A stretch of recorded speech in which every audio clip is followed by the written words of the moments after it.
की हर खुशी इनके कदम चूमे, जीवन की सारी खुशियां इनके कदमों में हो। इतनी खुशियां जीवन में भर जाएं जो कभी कल्पना ना की हो। आय के स्रोत खुलते रहें। बोलिए सामर सरकार की जय हो।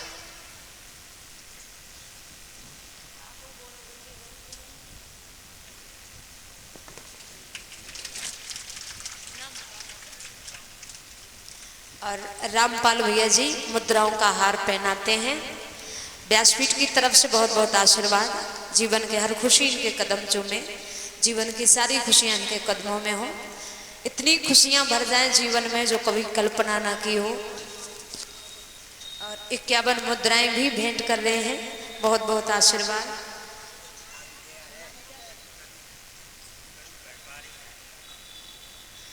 करू व्यापारी भैया जी भैंसरोली के रहने वाले हैं।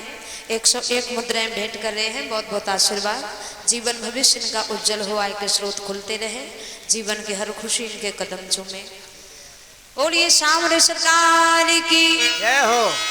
सुखदेव जी कहते हैं राजन, जरासंध ने मथुरा नगरिया पे 17 बार आक्रमण किए। ये जरासंध कौन है मालूम? कंस का ससुर। कौन है? कंस का ससुर। जब इसने सुना कि मेरे दामाद को कृष्ण ने मारा है, मेरी बेटियों को विधवा इसने कर दिया, तो जरासंध ने 17 बार आक्रमण किए मथुरा नगरिया पे।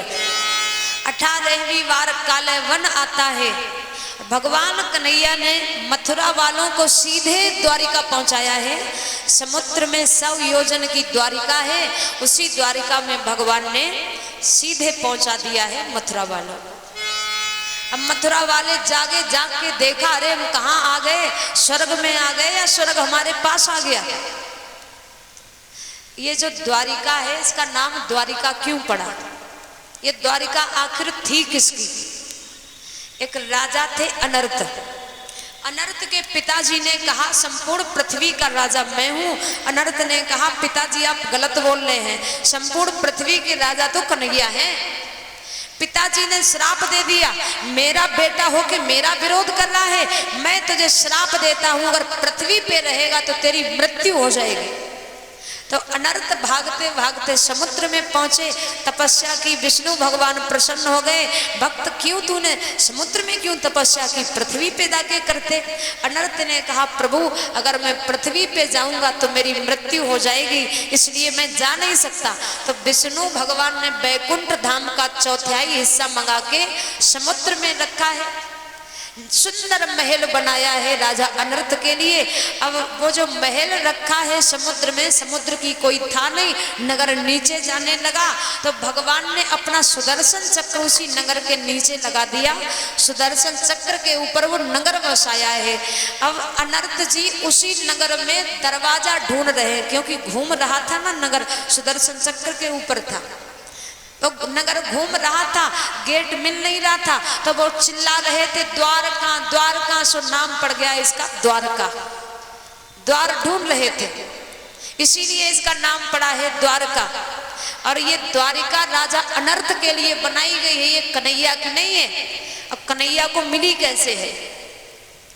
अनर्त के पुत्र हुए हैं रेवत, रेवत की पुत्री हुई रेवती, जिनका विवाह हुआ बलदाऊ जी के साथ।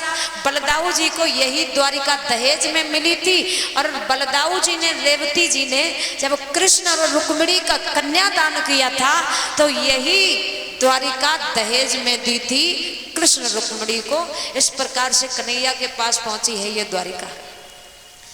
बोलिए गोविंद भगवान की जय हो। और सुनी हुई नहीं सुना रही हूँ कथा, पढ़ी हुई आपको सुना रही हूँ, खुद पढ़ा है हमने। ये बड़ा सुंदर वर्णन है ये।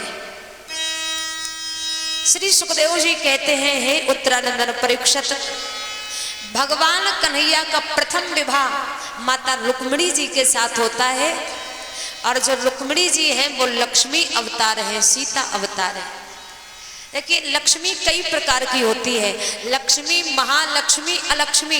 लक्ष्मी सबके घर जाती है, अलक्ष्मी केवल पापी के घर जाती है, और महालक्ष्मी केवल धर्मात्मा के घर जाती है। और भैया एक बात विशेष ध्यान दे करके सुने, धन कमाना सब जानते हैं, धन कमाना कोई बड़ी बात नहीं है, सब कमा लेते हैं, मगर खर्च करना बड़ी बात है, खर्च करना सब नहीं जानते हैं। धन से ही धर्म बनता है और धन से ही धर्म बिगड़ता है।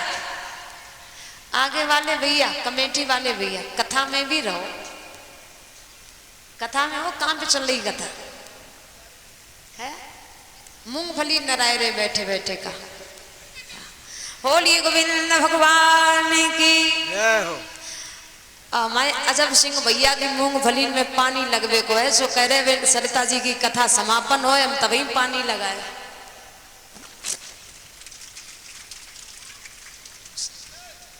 और हमारे फौजी भैया जी मुद्राओं का हार पहनाते हैं, और भैया जी और भाभी जी 101 मुद्राएं भी भेंट कर रहे हैं।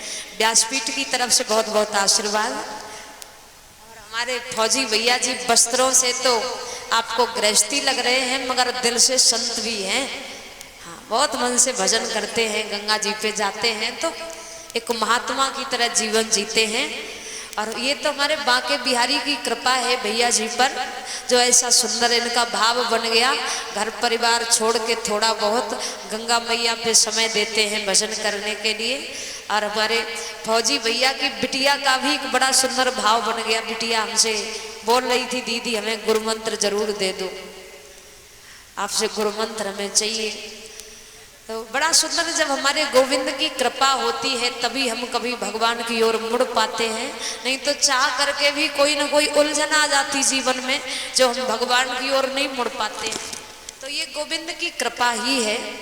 बड़ा ही सुंदर भाव है हमारे भैया जी का, बहुत बहुत आशीर्वाद है। और प्रभु से यही कामना है इनका जीवन आनंद से भरा रहे। बोलिए सामने सरकार की, भक्तवत्सल भगवान की। तो धन कमाना बड़ी बात नहीं है, धन खर्च करना बड़ी बात है। खर्च करना सब नहीं जानते हैं। धन को यदि धर्म में लगा दिया, ये लोक भी बन जाएगा, परलोक भी बन जाएगा। और धन को यदि अधर्म में लगा दिया, ये लोक भी बिगड़ जाएगा, परलोक भी बिगड़ जाएगा। दान बड़े सोच समझ के करना चाहिए। कुपात्र की सेवा करने से व्यक्ति निर्धन हो जाता है। किसी दारूबाज को आपने दान दे दिया और आपका धन ले जाके उसने शराब के ठेके पे लगा दिया। लक्ष्मी मैया कहती है, मैं तुझे श्राप देती हूँ, तू निर्धन हो जाए। तूने ऐसे अधर्मी के हाथ में मुझे सौंप दिया जिसने मुझे शराब के ठेके पे लगा दिया। व्यक्ति धीरे धीरे निर्धन हो जाता है। दान भी बड़े सोच समझ के करना चाहिए। मनुस्मृति में लिखा है, दान से ही व्यक्ति धनवान होता है और दान करने से ही व्यक्ति निर्धन भी होता है। कुपात्र की सेवा करने से व्यक्ति निर्धन हो जाता है। बड़े सोच समझ के करना चाहिए। बोलिए गोविंद भगवान की जय हो। जो रुक्मिणी मैया है वो लक्ष्मी अवतार है, और शिशुपाल जो है रुक्मिणी मैया का ये भाई, जो रुक्मी है वो रुक्मिणी मैया का भाई है। और रुक्मी ने अपने साले शिशुपाल के साथ रुक्मिणी मैया का विवाह